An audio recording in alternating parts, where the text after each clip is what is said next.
Self-stimulation. I want to address something important with you. Have you ever questioned whether this practice remains beneficial past 50 or 60 years of age? Or have you privately concerned yourself that you might be creating some form of unseen damage? If this resonates with you, you're certainly not alone in these thoughts. This subject is wrapped in bewilderment, obsolete misconceptions, and a notable absence of transparent, trustworthy guidance. This represents one of the most prevalent yet rarely discussed worries for gentlemen in their later years, and upon examining the existing research, it's clear why such uncertainty exists. Research indicates that although most men beyond 60 years maintain this personal practice, many do so without clarity, uncertain about the genuine impacts on their hormonal balance, prostate wellness, or intimate performance with partners. For this reason, today we'll engage in a frank, evidence-based discussion. I'll guide you through 10 unexpected advantages of self-stimulation in later life, followed by 10 important hazards you should recognize to keep your habits beneficial. Let's begin with the positive aspects. First, it preserves penile wellness. The process of achieving tumescence enhances blood circulation to the spongy penile tissues, called the corpora cavernosa. Consider this a type of therapeutic exercise. This consistent activity helps preserve tissue flexibility, which is essential for obtaining and maintaining strong erections with advancing age. Second, it supports prostate wellness. This is significant. Numerous comprehensive studies, including a notable Harvard University research project, have connected increased ejaculation frequency with substantially decreased prostate cancer risk. The hypothesis suggests that consistent ejaculation assists in clearing potentially dangerous materials and secretions from prostate passages. Third, it fortifies the pelvic floor. The rhythmic muscle contractions during climax activate important pelvic floor muscles, including the pubococcygeus. A robust pelvic floor is essential for erectile performance, ejaculatory management, and preventing urinary leakage, a frequent concern for older men. Fourth, it decreases the stress hormone cortisol. In our pressure-filled environment, this represents an amazing inherent advantage. Studies demonstrate that climax results in a notable cortisol reduction.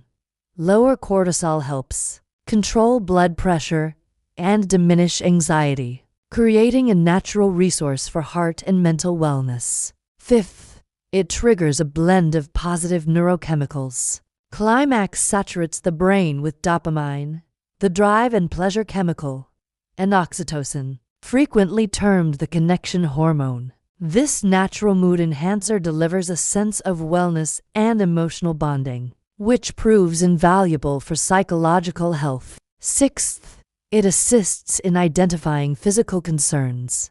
The practice of self-stimulation creates intimate familiarity with your anatomy. This consistent self-monitoring represents one of the most effective methods men use to discover early indicators of conditions like testicular cancer, penile scarring, or other irregularities that might otherwise remain undetected. Seventh, it enhances sleep quality following climax. The release of hormones like oxytocin and prolactin, combined with cortisol reduction, produces a strong calming effect. This helps the body achieve deep relaxation, facilitating entry into restorative deep sleep, something that frequently becomes more difficult with age. Eighth, it boosts overall pelvic circulation beyond just the penis. Self-stimulation increases blood flow throughout the complete pelvic area. This benefits the bladder, prostate, and surrounding muscles, preventing problems related to stagnation and inadequate circulation. Ninth, it can function as a practice method for ejaculatory management. For men experiencing premature ejaculation, self-stimulation offers a secure, private environment to rehearse techniques, like the pause-start approach. This enables better understanding of your body's responses and develops improved control, which can transfer to partnered intimacy. 10th, it maintains sexual interest and neural connections active.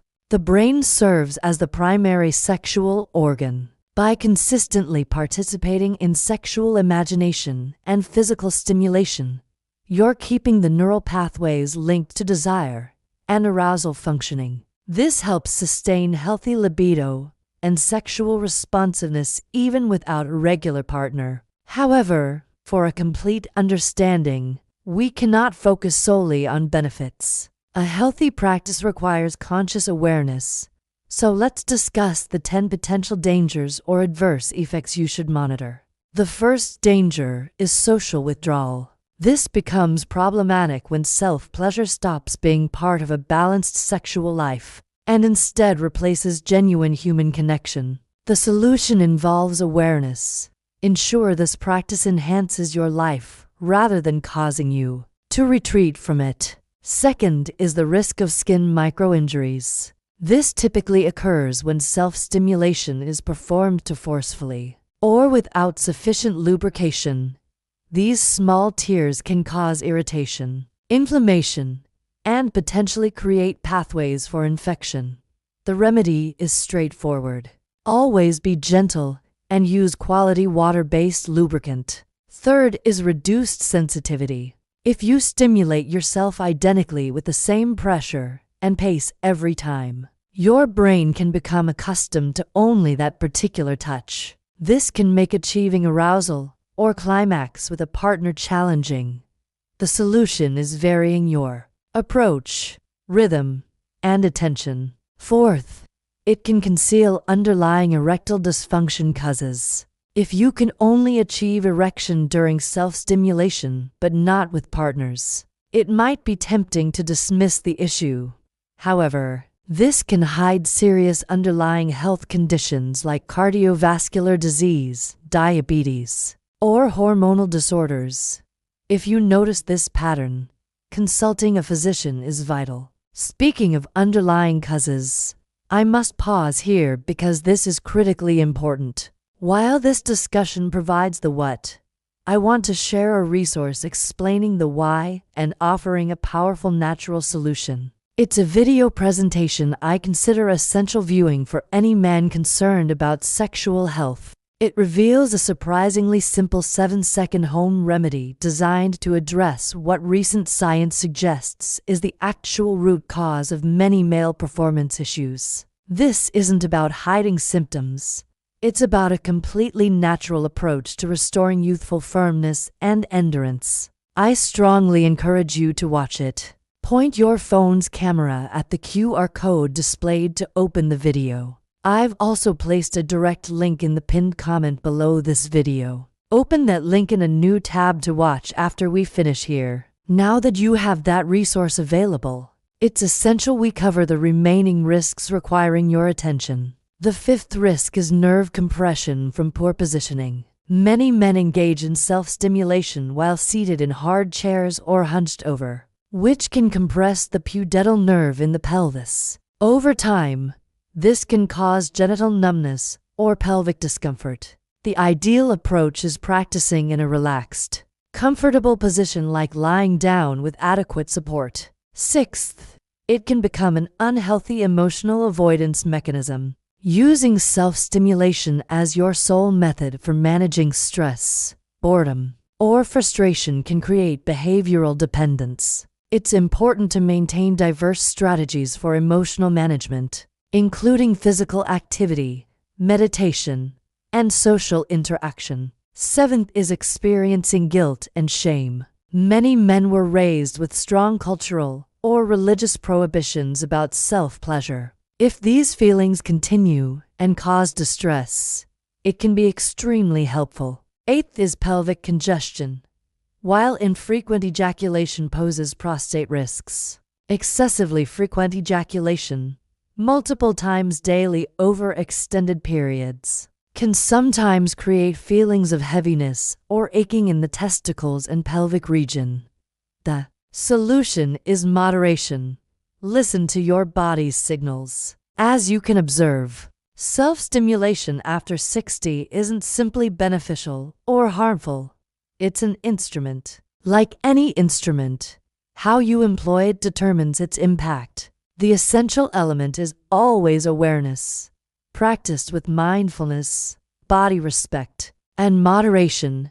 It can serve as a powerful and wonderful ally for your health and vitality. I hope this discussion proved helpful. I genuinely appreciate knowing your thoughts. What was the most surprising point for you today? Leave a comment below. Let's continue this important conversation together. If you found value in this video, please like it and subscribe for more direct, well-researched advice on mature health. Don't forget to activate that notification bell so you won't miss our next conversation. Stay healthy, and I'll see you in the next video.